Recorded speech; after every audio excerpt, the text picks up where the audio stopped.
Good afternoon, Hatters. Thank you very much for joining us again today for our weekly webinar. As you know, we do this every Thursday. Today is in the afternoon, and next week will be in the evening from 7 to 8 p.m. Thank you so much for joining us today. Today's rather special because we have, in addition to our 4 Stetson-based colleagues, we also have with us 2 experts from Advent Health, and I really want to thank them for joining us. We have with us Dr. Joseph Smith, who's the Chief Medical Officer at Advent Health DeLand, and we also have with us Lorenzo Brown, who has since 2016 has served as President and CEO of Advent Health DeLand. Dr. Smith is board certified in family medicine and also has faculty appointments at FSU and at UCF, and so we're delighted that he could join us today. And in addition to his deep experience as a health executive, Lorenzo Brown also has experience as an exercise physiologist, and they've been just wonderful to partner with, and I thank you very much for being with us. I also had the opportunity earlier today to have a very lengthy conversation with the mayor of DeLand, Bob Apgar, and also with a double hatter, Michael Ployce, and they are eager to welcome our community back in action this fall. So I thank all of our local partners for all of the help that they provided for us. The partnership is real. It's not just in name, and we're really grateful for that. I'm going to make some very brief remarks and then turn it over to Lua Hancock. And we also have with us Lynn Schoenberg and also Michelle Alexandre from the College of Law. And then we're going to have our expert panelists speak. We're hoping that cumulatively will take about a half an hour. And then we really, the value of these webinars really is in the Q&A section of our discussions. So as I do every time, I want to remind folks of the importance of the 3 W's: wear a mask, wash your hands for at least 20 seconds and regularly throughout the day, and watch your distance. I may sound like a broken record on that, but those are very important mitigants in the time of COVID-19. And I know if we get full compliance on that, we're going to have a successful semester together. So thank you very, very much for that. I wanted to take just a minute to share with you a recent article that parts of a recent article that just came out in the Journal of American Medical Association. And the reason I want to share it with you is that 2 of the 3 authors are good friends of mine. One is the president of Vassar College, Elizabeth Bradley, who has experience as a public health scholar and also a hospitalist, in addition to her senior leadership role at Vassar. And the other is Ming Wen An, who is a colleague of mine at Vassar in mathematics and statistics. The third author is Ellen Fox, who is a bioethicist who has experience at both Harvard and Yale. And they wrote a piece that's getting a lot of attention in the medical world and in higher education. And it's titled, "Reopening Colleges During the Coronavirus Disease 2019 Pandemic." And the subtitle is "One Size Does Not Fit All." And if you'll indulge me for just a moment, I'd like to read 2 excerpts from that piece, because it should be reassuring to the members of the Stetson community that we are doing everything we possibly can, given our resources and given our context, to mitigate the transmission of this virus. So, the question of how to reopen colleges and universities safely after months of lockdown is a great concern. First and foremost, the strategy cannot be a one-size-fits-all approach. Rather, the best prepared colleges and universities will use a multifaceted approach that leverages a range of public health strategies best suited to each institution's resources, location, and culture. Then goes into a bit of the data, research of the literature, review, and then I'd like to also quote this particular section of the piece in JAMA. The best prepared campuses will implement a set of interlocking strategies that together aim, first, to reduce the influx of COVID-19 from outside, and second, to limit its spread once on campus. Limiting spread on campus is possible through a combination of physical distancing, masking, contact tracing, and self-quarantine, amplified cleaning, equipping high traffic areas with physical barriers, reducing density, using outdoor classrooms where feasible and weather permitting, and remote instruction for large lectures, implementation of ventilation strategies, testing, and isolating students with new infections. Colleges can also affect the influx from outside. For example, colleges and universities can require all students to produce evidence of a negative COVID-19 test prior to move-in. So I see the head shaking up and down from our physician.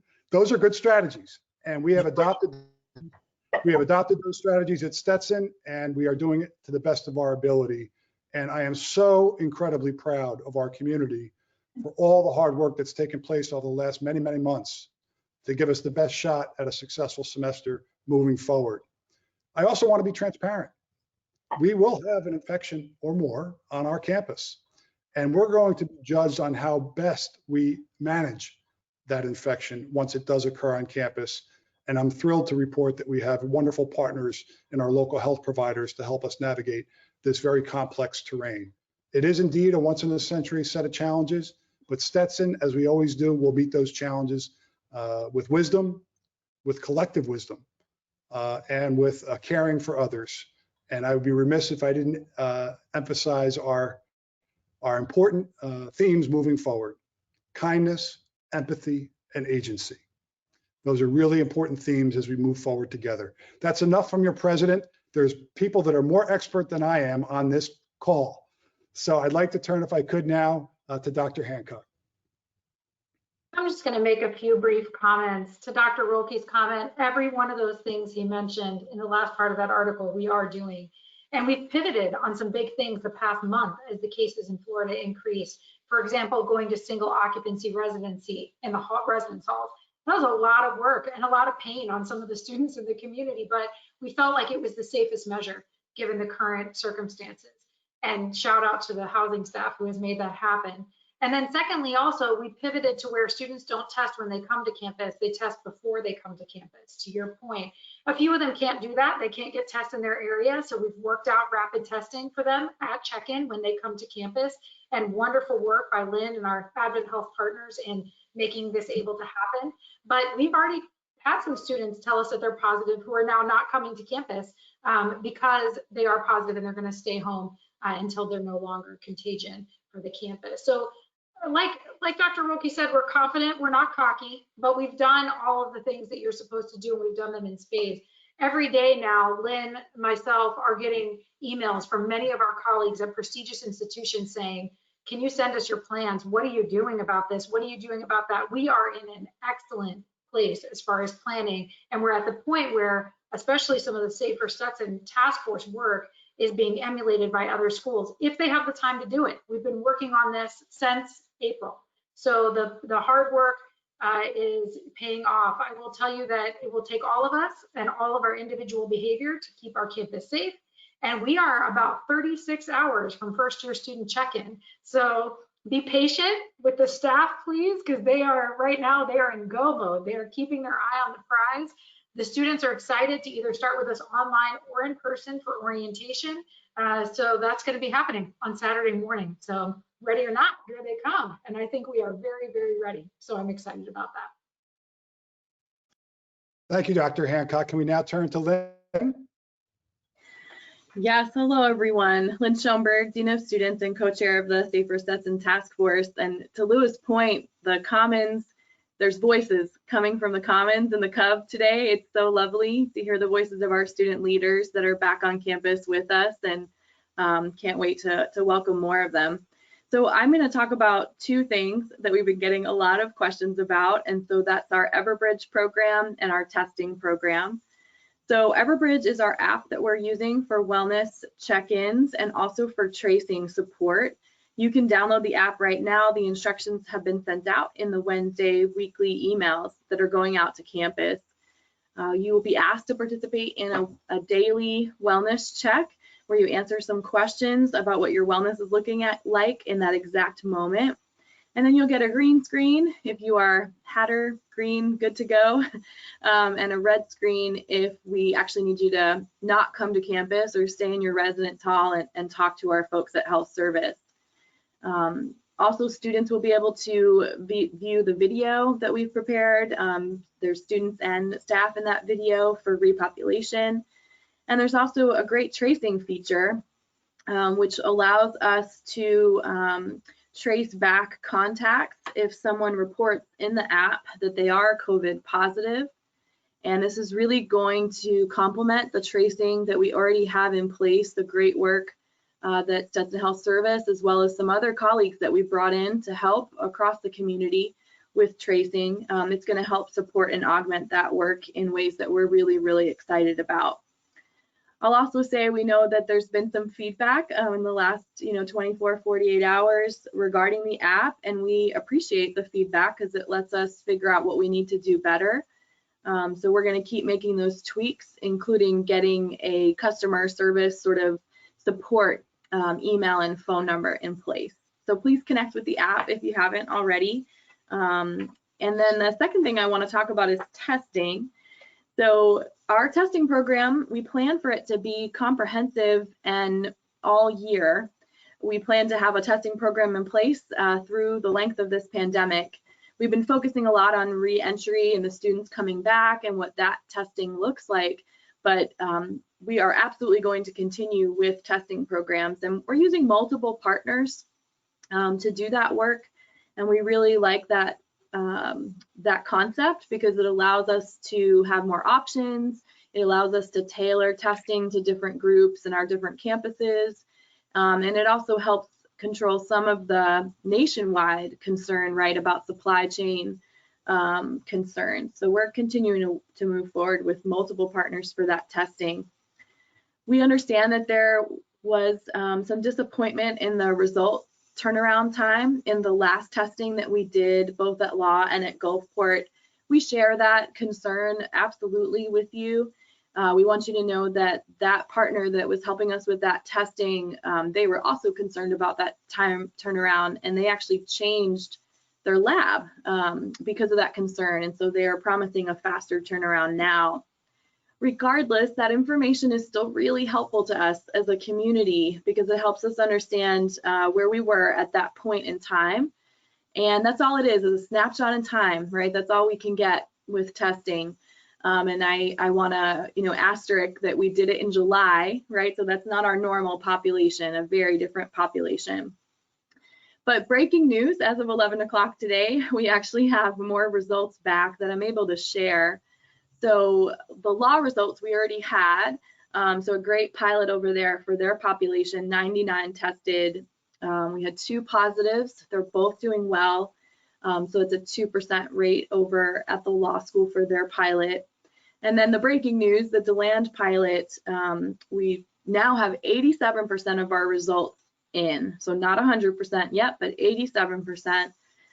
We had 475 people tested who signed releases, so we get that information. And so we've got 413 of those results back. And of those 413 results we have back, we have 2 positives. So that's less than a 1% rate. And we're providing support to both of those individuals. So I share that data because I know I was so eager to get it, and I hope you all were too, because I hope you're paying attention and you're listening to the stats and the information that we have. But I also really, really want to emphasize that those numbers are low, which is great, but it does not mean that we let our guard down in the slightest, right? We are moving full speed ahead and moving with our protocols for our tier 1 that we've established. This does not mean that you stop wearing your mask or that you lessen down any of the things that you're doing, but it's really helpful information for us to have and to keep growing from. When our residential students come back, these numbers will change, and we totally know that. So we have additional testing that's happening in DeLand. I want to highlight a new option that we have been working really hard on, but just made happen. Which is that we are partnering with Advent Health CentraCare to bring rapid antigen testing to campus. That will happen starting tomorrow, and so tomorrow and Saturday for our new student move-in. We'll be doing rapid antigen testing for those students at no cost to the student. Rapid meaning 15-minute results. Also an asterisk, antigen testing is not as effective. And so we're certainly not saying that it's a catch-all. It's not perfect. None of these things are perfect. And we're going to try to layer as many of them as possible to control for that. But we're really excited about that opportunity and so thankful to our partners that we're able to collaborate in this way.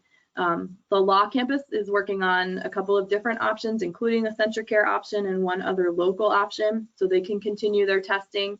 And we have 3 additional dates of testing scheduled for next week for PCR testing.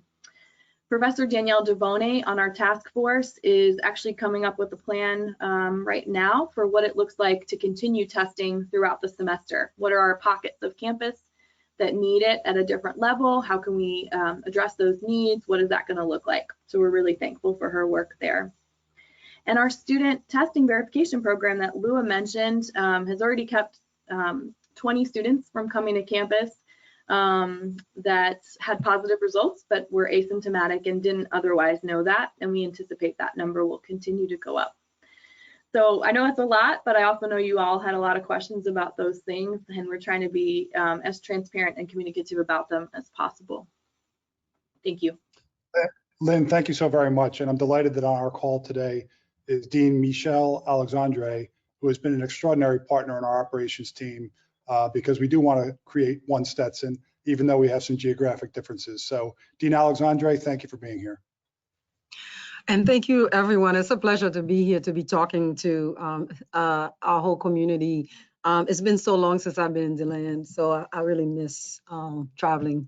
As we've mentioned, I really want to emphasize the synchronized operation that has taken place since the start of this pandemic. So this has been a collaboration across all of our campuses, and so much of the information that everyone has provided, particularly Lynn, thank you for all of your hard work, really reflects the work at the College of Law. What I will emphasize are some of the slight distinction because of our location and because of our the nature of our campus. We're much more intimate and tightly connected than the expensively vast campus that you have in DeLand. I also want to thank everyone at the College of Law and similarly in DeLand for how seriously you've taken the mandates, and that has really yielded great results. We cannot dwell on them. We cannot rest until this pandemic is under control. But without you, we wouldn't be here saying that we are confident with the multifaceted measures that we've taken. So thank you so much for your work, and we look forward to collaborating with you moving forward. As has been mentioned, our measures are as follows. I'll stop and give more details where needed. Testing, tracing, and screening through the app and physically. We've been doing it physically, and now we'll be able to do it through the app. This is huge for us because we know we can manage this manually. So having the app amplifies our ability to serve a greater population. So we're very excited about that. Face masks are mandatory, and it's very exciting. We've been welcoming our students to campus. It's so good to see them. And our faculty and more staff, they are all coming back. And so please check with the return to work guide, and our students are now all aware of the mandatory components of those protection, the 3 W's. Fencing for us, we have some gating that we've done at the College of Law at key points in order to manage the egress and egress on campus because we're so tightly connected. So we'll have wellness gates for those who do not have the app or anyone who wants to check in, as well as visitors. So if you're on campus, you'll get to see that. Telehealth, unlike the DeLand campus, we do not have a health facility on campus. So we have partnered with telehealth to provide infirmary type of resources to the students. So that partnership will allow students to connect with a medical staff and a doctor to refer them to local entities where they can get help. And this will be to no cost to the students. So that's been really a great resource. We've conducted HVAC upgrades, and that has improved, and we are still undergoing that process, but that is to address the ventilation concerns, and we fortified and thankful to our staff to be able to have that be underway. We will also engage in periodic testing which we will announce progressively. The pilot program has yielded great results. We are aware that though testing is only a snapshot in time, but that a measure of periodically to assess our population will be needed, layered on top of everything. But the first 3 W's are the primary fundamental measures.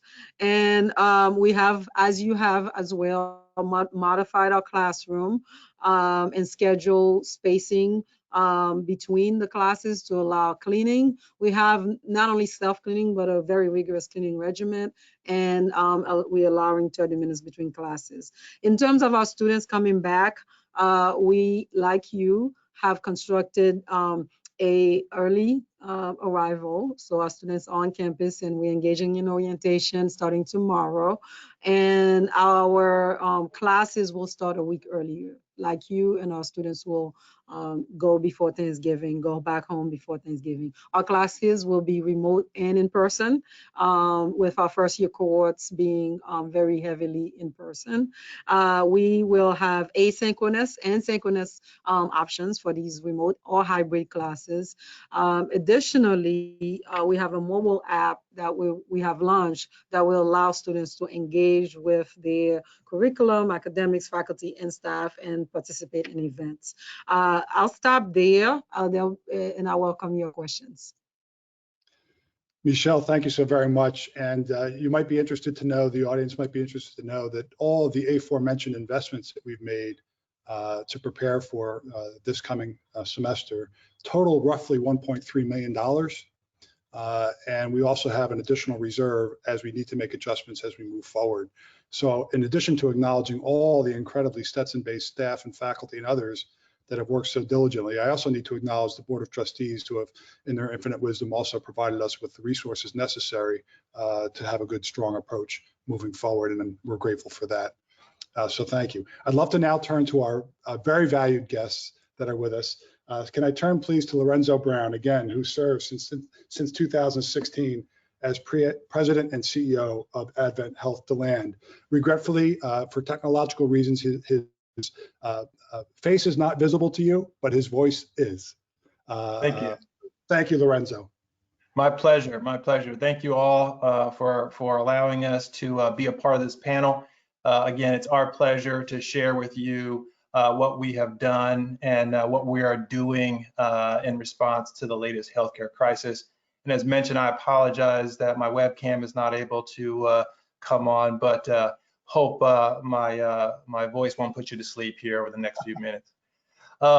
So I was going to spend a few minutes just talking about who we are as an organization, a brief introduction to Advent Health, and then spend a little time talking about 3 specific areas around capacity, staffing, and then giving you a sense of where we are from a supply standpoint. And then my colleague, Dr. Smith, will walk you through more of the clinical side of our response to the virus. So beginning with who we are kind of as a corporate organization, Advent Health is nearly 50 hospitals across 9 different states. This makes us one of the largest faith-based healthcare providers in the country. We are 26 hospitals across the state of Florida. And to date, Advent Health has treated over 20,000 COVID patients here in Central Florida since the outbreak began in the spring. Now, I mentioned that to speak to a couple of things. First, to give you a sense of the expertise that we are building in this space. This is a new virus. We are learning a lot about this every day, and Dr. Smith will share more about that. But it's important to know that we are gaining expertise as we care for these patients on a routine basis. The second element is really about our scale and our ability to bring resources to local communities as the needs arise. And I'll share with you a couple of anecdotal examples of that as I kind of walk through things. You know, I like to describe our hospital as one organization with 50-mile hallways, if you will. So what does that mean, right? That allows that communities of our size are able to receive exceptional community level care, but in a moment's notice, should the need arise, we're able to move you to a more advanced levels of care and keep you within the same organization. And frankly, that's been a differentiator for us as we've managed through this pandemic. As I talk about capacity, specifically at DeLand, I want you to understand we're about a 164-bed community hospital. We've got a great partnership with some very talented emergency medicine physicians that help us manage our ED, MPROs. And interesting, the medical director for our ED is Dr. Justin McNamee, is actually a Volusia County native. So he is literally taking care of his family as he cares for this community. We're really proud of that. We also have a 24-bed ICU managed by well-trained, skilled critical care physicians and nursing staff, and a dedicated unit to care for COVID patients as they come in. So in addition to the beds I've just mentioned, we not only at our campus, but as across our whole division have developed contingency plans that allow us to expand beyond those beds as the needs arise. One of the things I mentioned earlier is that because of our scope and size and the way the virus seems to be moving through different parts, is it goes community by community. So while you may find one town in the middle of a surge, there are other parts of our network that hadn't received the same number of patients. So we're able to maximize our bed capacity around the region really before we have to activate our more aggressive contingency plans. But just wanted you to be assured that we do have those plans well developed, and in fact, do periodically do drills to ensure that we can scale those up kind of as needed. I want to talk to you a little bit about staffing.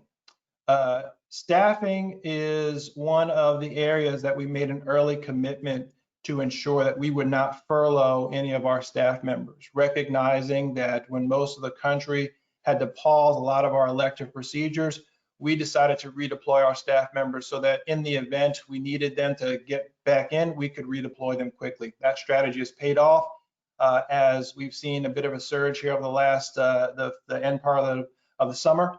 And that allowed us to scale back up really quickly. In addition, I've also mentioned that we're in 9 states, and we were allowed to pull staff members from parts of the country where they hadn't been dealing with a surge to come and support us during our surge. We had about 40 staff members come in from the Colorado area to Central Florida, and that provided a tremendous amount of relief to our team members who are already dealing with quite a bit of patient care. And then lastly, under staffing, I'll mention that we continue to aggressively recruit physicians and nursing staff and other caregivers to ensure that we have a permanent base of team members available as we move into the future.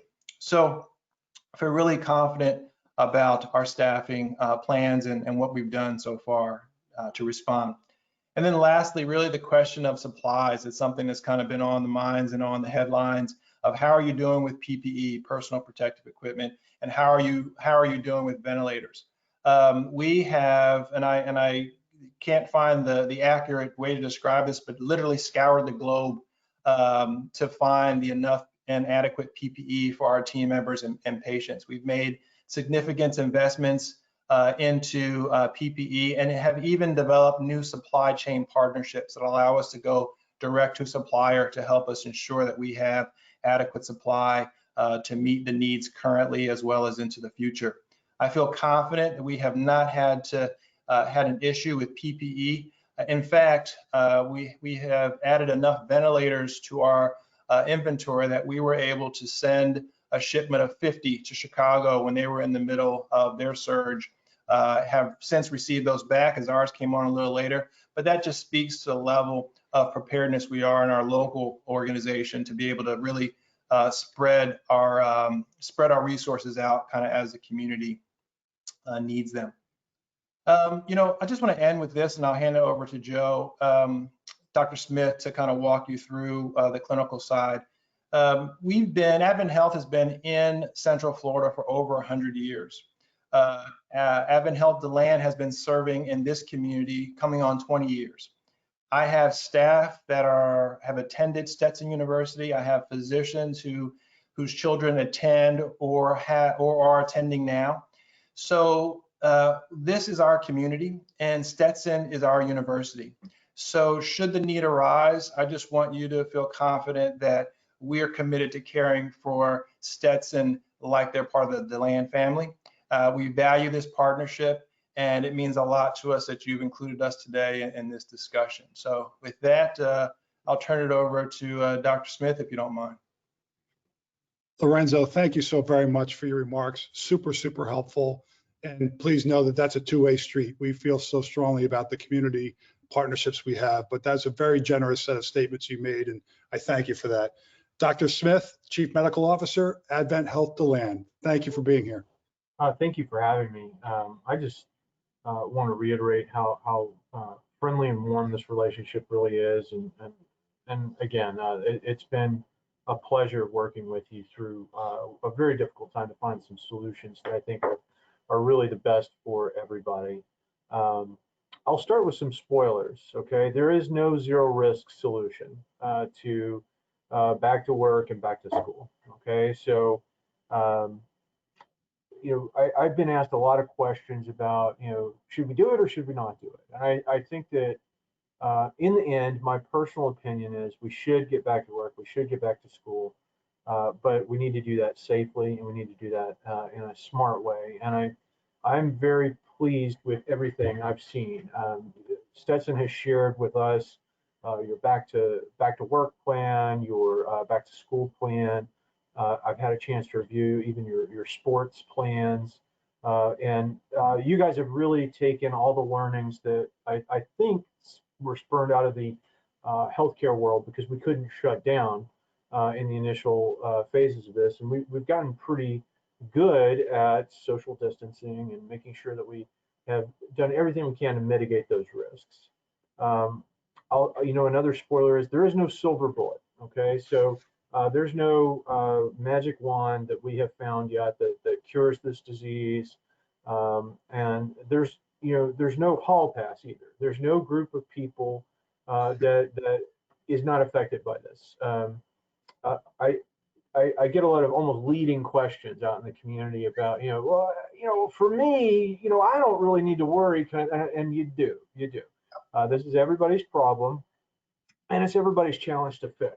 The initial wave of illness really began in the skilled nursing facilities or nursing homes in Florida. That's where we really started to see this disease take root. And I think that's contributed to this idea that you have to be over 75 years old to contract this disease, and that's just not true. And I have seen very young people get very, very sick from this. Okay, now that having been said, the population that Stetson is most familiar with is a very low risk population as a group. The kids should do fine even if/when you have some infections. Okay, and I'm very pleased to report that here at Advent Health in DeLand, we have had very, very favorable outcomes with this disease. The patients that we see that do not do well from this on a massive majority are patients who have significant other medical problems. They are not healthy college kids. I've seen healthy college kids get sick. Okay, and so that don't take this as the hall pass, because it's not. I'm saying that this is everybody's problem to fix, everybody's risk. Okay, now a couple things. We've talked a lot nationally, I think, about flattening the curve, and I'm not sure that has really kind of hit the target with the wider audience of the population, what that means. And what that means is that this disease will be out there now. This isn't going to sort of crawl back down its hole and go away in the wintertime or in the springtime. Okay, this is going to be out there in the community, and in a very high likelihood, most of us will eventually contract this thing. The measures that we're all taking are designed to prevent an overwhelming situation like you saw in northern Italy, where the healthcare system gets overwhelmed. And we have been very successful with that, particularly in Florida. If you look at what initially happened in Seattle, what happened in New York, by the time we have surpassed New York's numbers in terms of total infections, our mortality rate is markedly lower, less than a quarter of what they saw in New York. So we're getting much, much better at treating this. Florida has experienced about 510,000 cases confirmed so far, with about 7,700 deaths, which is an awful lot of people. But it's important to remember there's another 21.5 million of us that have not contracted this. And so it's very important here in Florida still to make sure that we're doing these things that the president was talking about. And that's washing our hands, wearing a mask, and maintaining some social distance. I've got some examples of the types of masks that we can use. These are the N95 respirators, and this is something that I'll wear if I'm in the room with a patient who's known to have COVID-19, or if we're working on somebody's airway, or we're in a very high-risk situation. And this mask is just as comfortable as it looks. It's like trying to breathe through a small pillow all day. They're not much fun to wear, but these masks are designed to help us not inhale viral particles. Now, that's a fundamental difference from the kind of mask that you're going to see most people wearing. And I've gotten a lot of questions about, do masks work or do masks not work? Okay. Interesting question, really, because the type of mask that most people are going to wear is this type of mask. Okay. And this is what I wear. This is what I've suggested everybody wear. Or you can wear a homemade mask like these that's, double thickness. I like this one a lot because it's very comfortable. It has pictures of airplanes on it, and I like to fly airplanes. So either of those masks are completely acceptable. How do they work? The naysayers out there will say that the holes in the weave of this mask or in this mask are larger than viral particles. And that's true. That is true. Cannot deny that. Okay. But when you cough or sneeze, what comes out of your airway is not just viral particles. It's little droplets of saliva and mucus, and nobody wants to think about it, but protein-bound material coming out of your airway, and those droplets are not smaller than the weave of this mask. They're actually a little bit bigger, and so they stick in here, and that's why we wear these masks when we're working on somebody.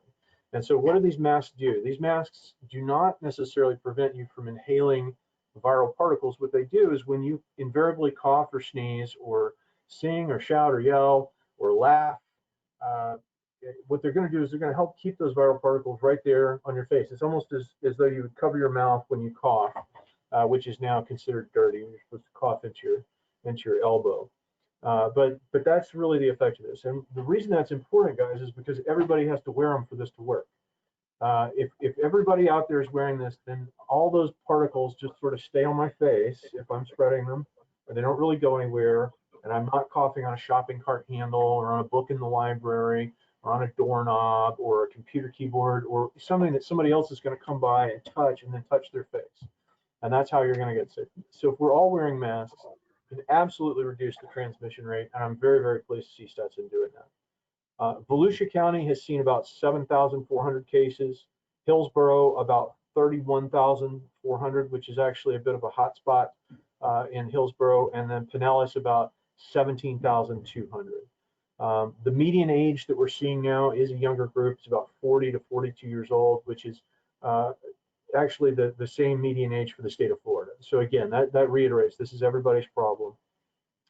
We are seeing a decline now in the cases. We saw an initial spike around 3 weeks ago that superseded even what the numbers that we were seeing in March and April when the country was on lockdown, dramatically superseded. That has continued to sort of decline, okay? And we're very, very encouraged by that. We remain about 80% full at the hospital, meaning we have room for patients to come in where we've never, as Lorenzo touched on, we've never had to take care of patients at DeLand outside of traditional space. The stories you've heard where they're converting gymnasiums or lobbies to ICUs in other countries or in New York. We have not had to do any of that because we are this large national healthcare entity. We've been able to, as Lorenzo said, buy PPE on a global scale and distribute that amongst ourselves. It's been really interesting being part of something like that because I could not have been able to say that if I had not been part of that large organization. If we were just a small standalone hospital in DeLand, I I think I would be having a very, very different conversation with you guys right now. Right. I think a few things you need to know. Remdesivir is a medication that's gotten a lot of press. Again, not a silver bullet. We are seeing some effect with that, and we do have supplies of that medication available. We do have the ability to use convalescent serum, where we take the blood from someone who has survived this illness, created antibodies. We process that blood and give those antibodies then to a patient who's suffering from an acute phase of the illness, which sort of jumpstarts your immune system and provides you with the immunity that the survivor had. We are able to do that here, but what I'm getting at is all of the technology that you would see available anywhere. We have been able to bring that to bear here in DeLand. With remote monitoring, we've actually been able to discharge about 80% of the patients right from the ER, and those patients continue to do very well at home. I think, some of the habits that we've learned here about hand hygiene and masking and social distancing, I think, some of those will probably keep long term. And I think that's going to shape a little bit of our country. I think another habit we need to keep is if you don't feel well, you need to stay home, okay? No longer is it a badge of honor to come to work sick or to go to class sick. And we've got all this wonderful technology now, like we're using here, that'll allow you to maybe continue to participate in that while you're awaiting test results or whatever it is you need to do. But I think, certainly our ability to, continue to provide healthcare at the level that we are, where you have access to elective surgeries and access to your primary care physician, all of that is predicated on people continuing to do these things that we're talking about. So I'm very, very excited to see that Stetson is coming back online. I think that's far and away the better answer. You worry about some of the psychological tolls and the socioeconomic tolls of not being in school. And I think that with your plan, you are doing the right thing. It is lower risk, I believe, to go to Stetson than it is to take that semester off, because you might not go back to school. And that would be a really tragic thing. But our ability to continue to provide healthcare this way is predicated on everybody doing their part. And I think that, if you guys get the kind of buy-in that I'm seeing from this group, if you're able to generate some enthusiasm among the student body around masking, hand washing, early detection, putting your hand up saying, I don't feel well, I need a test, I am not worried about you guys. I think we're going to continue to work really well together. And if somebody gets sick, we are here for you too. So thank you very much for having me. And if anybody has any questions, I'm happy to answer. Lorenzo and Dr. Smith, thank you so very much. So helpful, so clear, and so reassuring. And we thank you for taking time out of what I know is an extraordinarily busy schedule to be here with us. So thank you. Our expert moderator is Lua Hancock. She's the one that's going to funnel the questions to the appropriate panelists. Thank you. So I'll start by answering a few of them myself, some quick Stetson questions out there.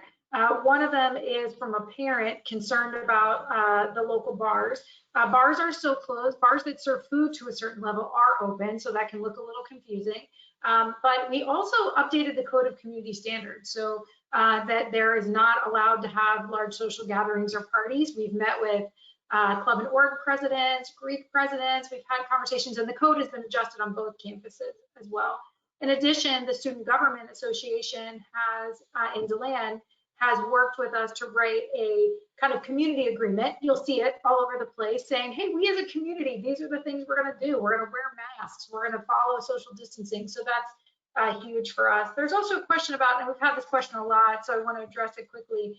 Students, some of them are taking classes online and some in person. So where can they go on campus to take their online classes? So there's space, limited space, and ramping up over the semester in the library. There's space in the Cub.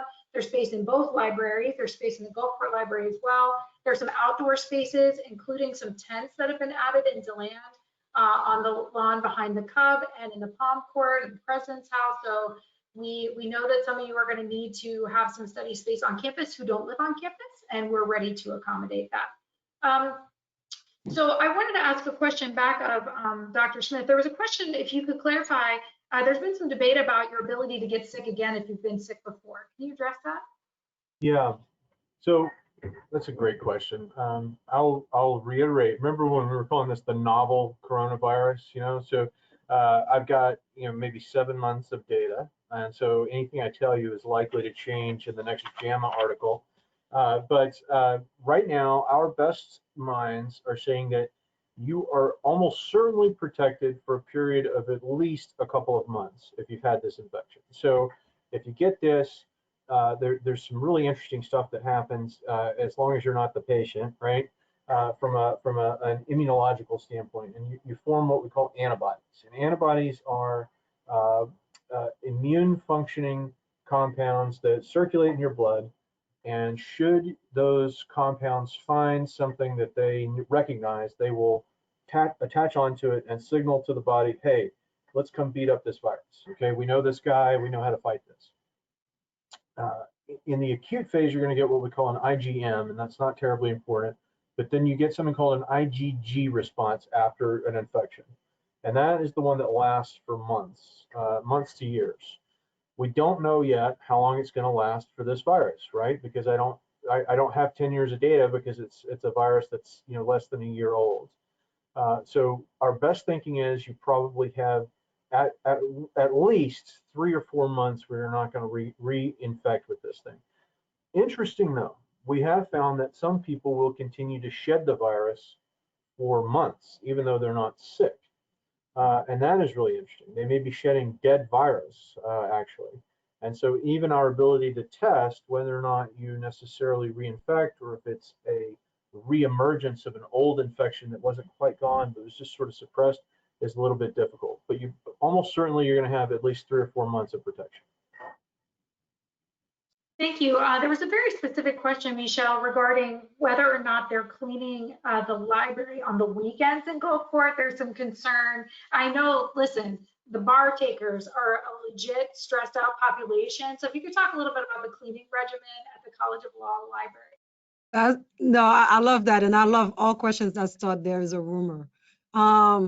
So it's a great opportunity to just get everybody's mind at peace. The bar takers are in the library right now. That is the only population that is able to use the library. And it is a very limited access, and it is not open on weekends. Within that, we have a rigorous cleaning schedule with really strict guidelines, face masks and everything also, but self-cleaning in bathrooms. And when we open the library to the larger public, it will be a reduced population. We'll have very limited hours, partly on weekends, and within that, we will expand the cleaning to the weekends as well. As you know, we rely very much on our public safety and on our facilities team. They have done an amazing job. I want to thank them again because it's been a huge service to have the bar takers be able to be in the library. And we are 13 days out of the bar exam, and they are still using it, and we've been relatively successful in providing that resource, so thank you. But no, we are not open on weekends right now. Well, I think you make a great point. If you are about to start a sentence with, I heard a rumor that, please ask them one, because we, unfortunately, I've learned more about the mitigation and how to manage this virus than I ever wanted to know in my life. And so if you have a question, either we haven't thought of it and it's great for us to think of, or we could give you a quick answer. So please, please don't be the rumor mill. Just come to us, ask us, and we'll be happy to help you. There was a question also, Lynn, if you could just quickly tell people if they took the July test, where did they get that result? Yeah, if you took the test in July and you still have not received your results, when you were at the testing site, you would have received a piece of paper, I think it's right there in my desk, because I got tested as well, that gives you instructions for how to get your results. And if you sign up in advance into that system, you actually get an email if your results are ready. So if you're confused about that at all, please just call Stetson Health Service, and that's for both campuses, and they'll help you figure out where your results are in the process. But we do not have all the results back yet in DeLand, so it's very possible that yours haven't popped up. Michelle, as a follow-up question, is there a plan of when the law library will open to everyone? Yes, so because of our safety measures, the layered safety measures, it will be open at about 35%, and it will start during orientation August 8th. We will send details. There'll be a reservation system and processes, but the same will remain: face mask, physical distancing, and thankfully we have carols, etc. We are working on keying access to the carols so that we'll be able to lock the rooms after use so that the cleaning will remain. So all of that information will follow. We are taking advantage of the grace period where we do not have yet everybody on campus, so that we can stagger the uses of that facility. But I'm very thankful that we can open the library as of August 8th.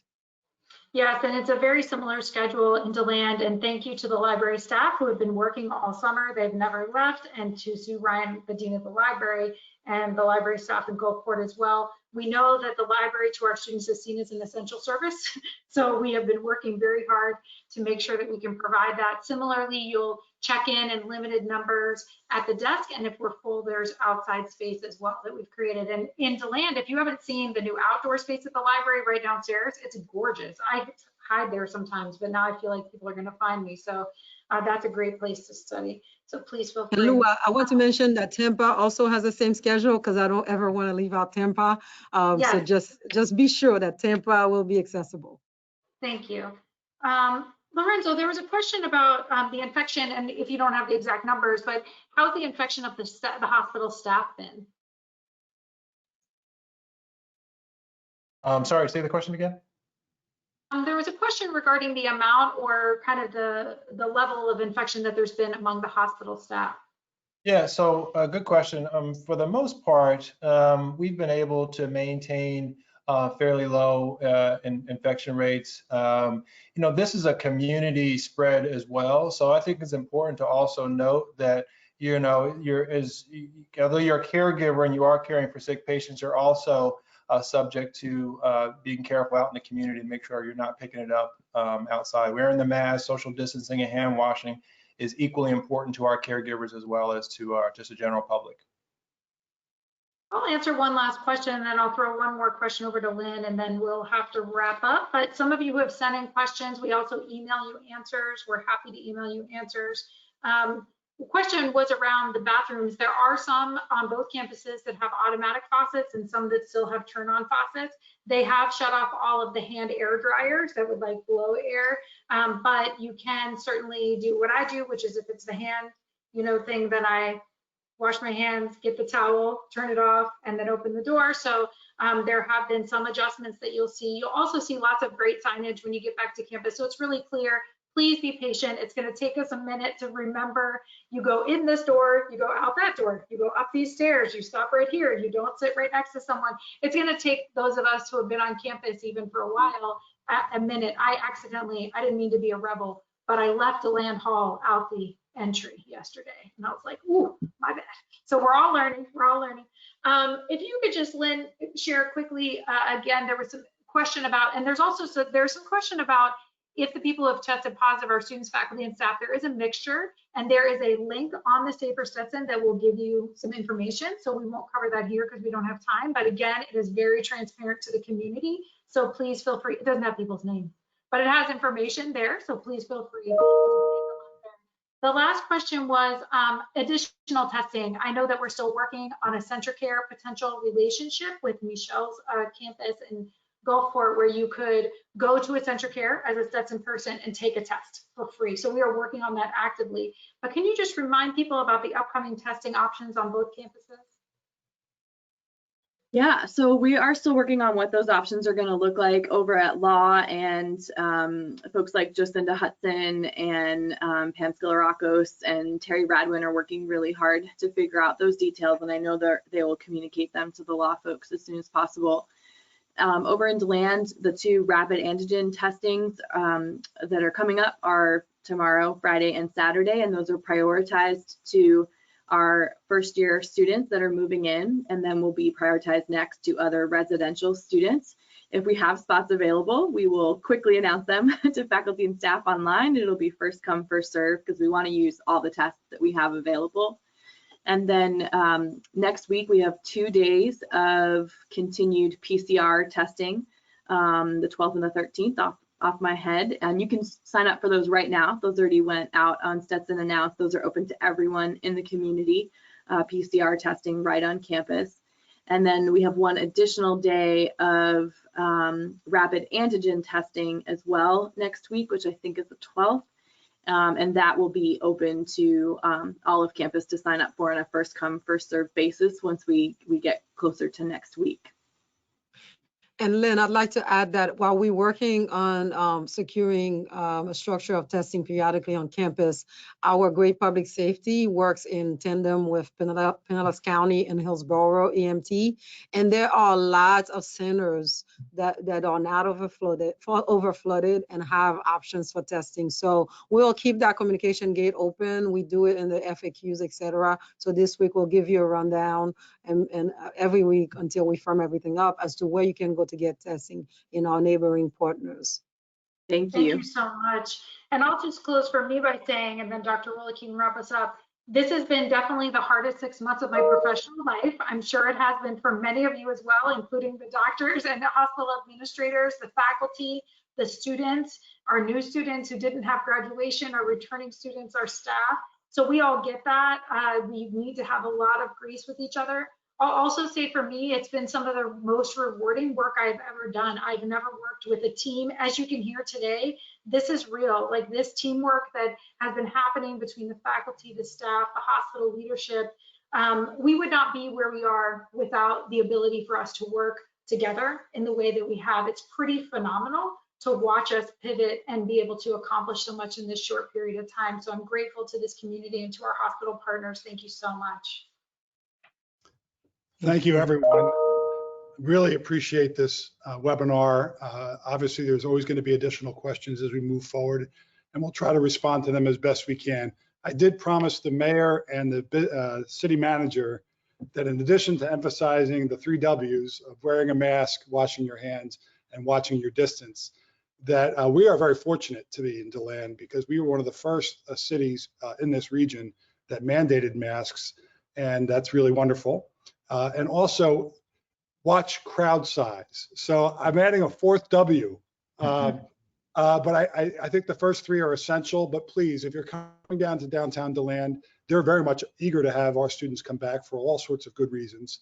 But if you do decide to take advantage of what's downtown, please do so in smaller groups, not in larger groups. So watching crowd size is another important factor. I also want to point out that on the Libby lawn and also on the President's lawn will be very large tents that can be utilized for outdoor gathering, again, in small groups. Outside is good, and there will be spaces on campus that you can utilize, and I'm delighted to learn that some faculty have actually already scheduled their FSEM course on the President's lawn for the fall semester, which again is a great use, I think, of that resource. Please, again, this is going to take a collaborative effort. I'm confident in our efforts moving forward. And I always end with a quote, and it's quoting myself: kindness, it not only matters, it enables us to listen, it enables us to collaborate with others unlike ourselves, and allows us to consider paths we can forge together, not only to make our community a better place, but to make our world a better place. Thank you all very, very much. Next week is convocation and a university-wide faculty and staff meeting. Those will be virtual. And again, one last sincere thank you to our wonderful partners in Advent Health for taking time out of your schedule today to be working with us. So very helpful. Stay well, stay safe. Go Hatters. Thank you. Thank you, everyone. Bye-bye.